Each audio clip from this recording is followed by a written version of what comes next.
English?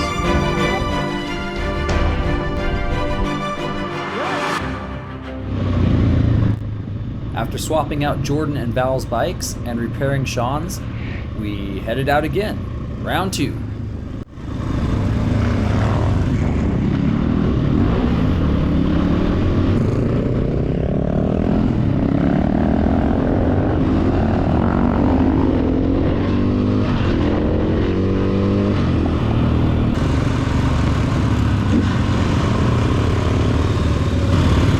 Go ahead, Josh.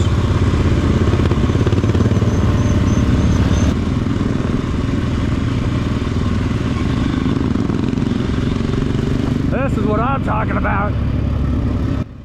For a country like Mongolia that has such a small population, the traffic in Ulaanbaatar was crazy. Non-stop Priuses parked side by side. Fortunately for us, rules don't apply. You're good.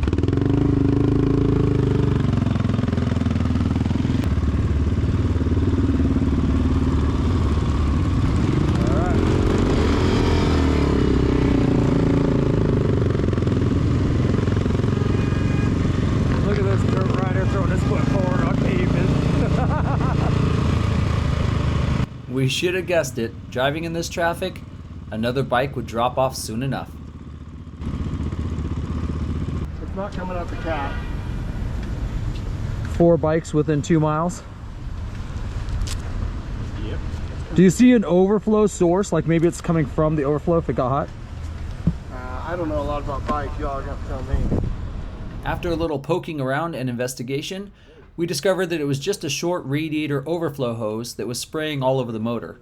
No harm, no foul. The bike cooled off and we're back on our way.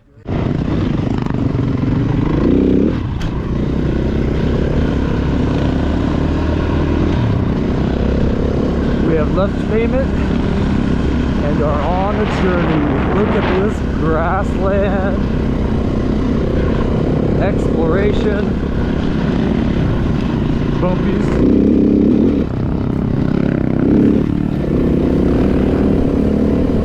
50 pounds in the back, make a wheelie machine.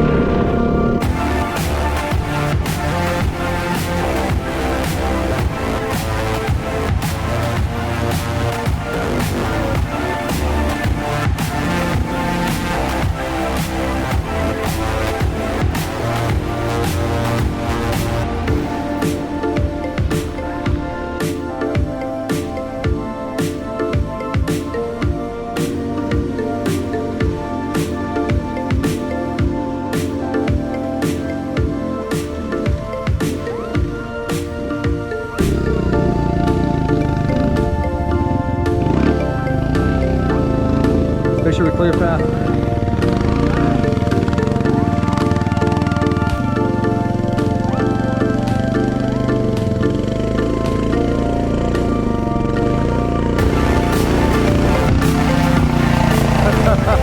Yeah.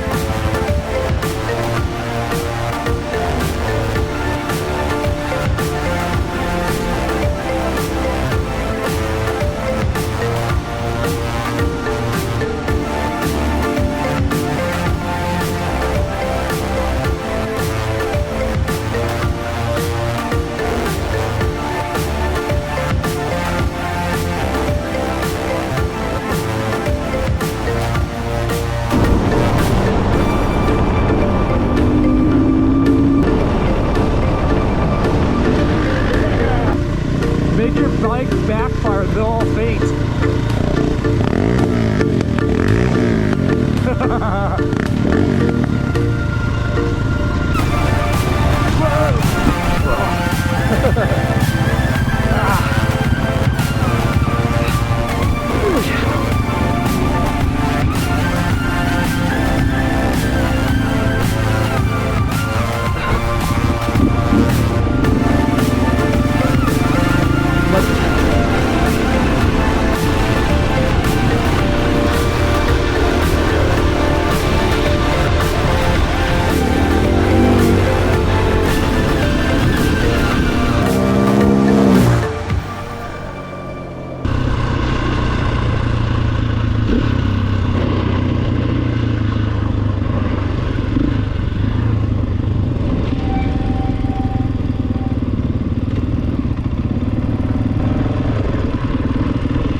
So Josh, how's your trip been so far? Amazing. Have you renamed your bike to like Bucking Betty or something? It's still Brenda, but she's got big wild hips. Yeah. Brenda's a bucker. She pops. After fueling up all the bikes, we headed back out across the grassy lands of the Mongolian Step.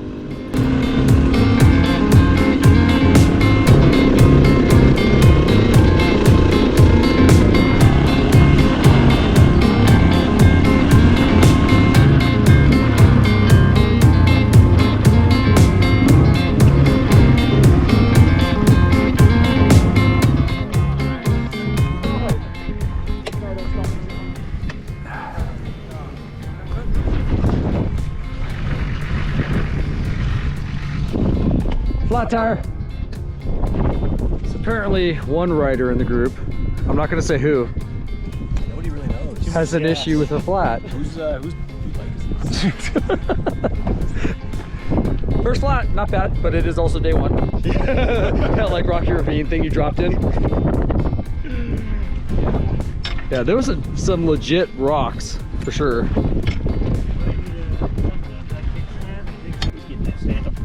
Look at that fancy tool.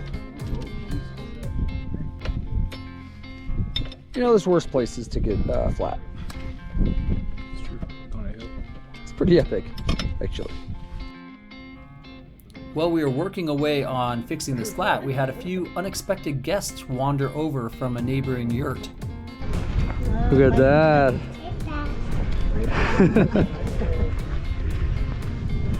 It's dirty too. I don't remember how. We're curving around this way, I think. And this lady said that this road's super bumpy, or it gets really bumpy up here, but this one's a lot better if we go around the other side, so we will go. Once we fixed the flat tire, we were on the road again. But strangely enough, as luck would have it, it wasn't long before we broke down. Now you could look at this as a negative and get discouraged, but I kind of look at it as a positive. It's a chance for the locals to wander over, find out what this ragtag group of bikers is doing on their back step. And I knew Moses had a snuff jar. Time to mingle with the locals. Let's see if we can give away another car to this little boy over here who's a herder who's hanging out with his dad, who's checking out our motorbike problem. So since we last spoke, we have had, after that flat tire, a fuel injection problem on another bike, an oil leak problem on another bike, and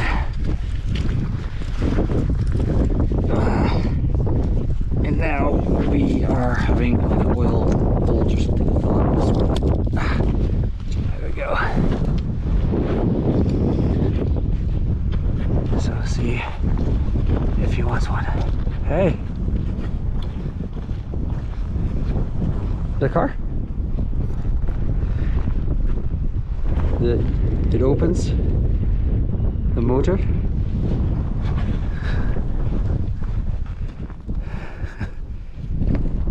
He's super thrilled, but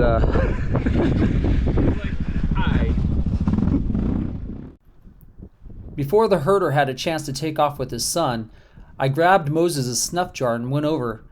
I opened up the snuff jar and handed it over to him right hand to right hand. He took a look at me in the snuff jar and actually smiled. I think it was greatly appreciated that someone so foreign to his country knew some of his customs. He took a little sniff, handed the jar back, gave me another great big smile, and we were on our way.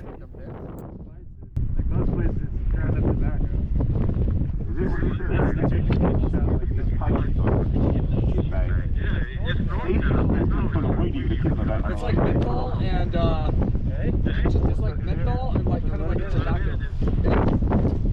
What is it? It's like menthol and like a tobacco. It's a snuff jar.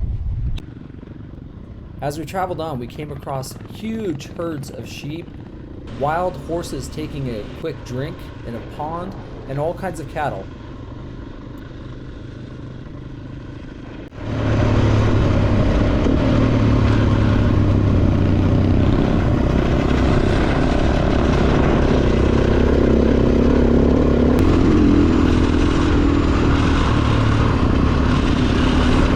it look like you're riding fast until a Prius is pacing you.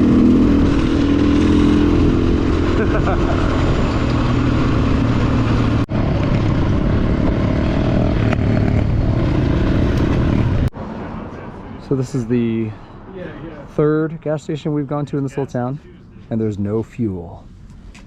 Dun dun dun. So we're on the hunt for fuel. The last gas station we went to was named MT, letter M, letter T. Kind of ironic that it was empty. Once we were able to find some fuel for all the bikes, we took off again. We had to make up some ground because the sun was getting pretty low in the sky. As luck would have it, if we had a place to be, well, we're gonna have another breakdown. The bike that had a flat tire a little while ago, and who's the rider again? Oh, what happened? Kyle. Why don't you tell us your story? Well, I was doing wheelies and just a lot of pressure on the rear tire. Yeah, I don't know. I got a flat, and it seemed like everything was going to be good. It seemed like I had a great bike and it's stable, and out of nowhere, it just turned off. It just turned off, and it didn't turn on again. Do you have that effect on women? They just turn off and then they pretty much shut down? Especially the wide-hipped variety. My favorite. I just can't seem to figure out how to wrangle them in. Right. All right, well, we only have, what is that? What looks like about 12 hours of sunlight left. 5. And it's 7 p.m. So once Josh's bike got all sorted out, we headed back out, still in search of that perfect camping spot. The sun was getting lower in the sky, our shadows were getting longer across the landscape, but for these 10 guys, man, we just could not find that perfect spot to camp. Or maybe we just didn't want to stop riding. Hard to say. But we ended the day finding a nice flat piece of ground to set up our tents. As the sun went down, it was the end of an epic day.